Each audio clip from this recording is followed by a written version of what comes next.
True story. There was a former Undersecretary of Defense who was invited to give a speech at a large conference, about 1,000 people.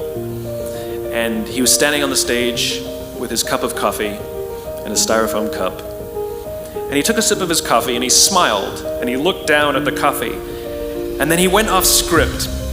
And he said, last year I spoke at this exact same conference. Last year I was still the Undersecretary. And when I spoke here last year, they flew me here business class. And when I arrived at the airport, there was somebody waiting for me to take me to my hotel. And they took me to my hotel and they had already checked me in and they just took me up to my room.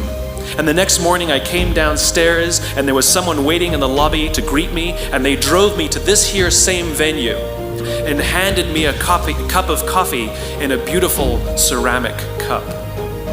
He says, I'm no longer the Undersecretary. I flew here coach. I took a taxi to my hotel and I checked myself in. When I came down the lobby this morning, I took another taxi to this venue. And when I asked someone, do you have any coffee? He pointed to the coffee machine in the corner and I poured myself a cup of coffee into this here styrofoam cup.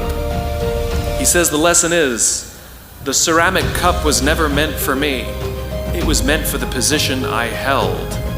I deserve a styrofoam cup. Remember this.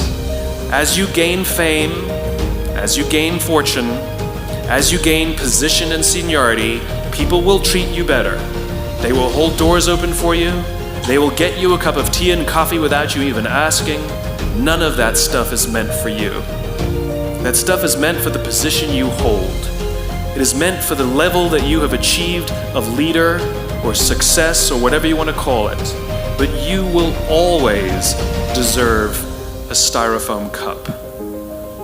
Remember that lesson of humility and gratitude. You can accept all the free stuff. You can accept all the perks.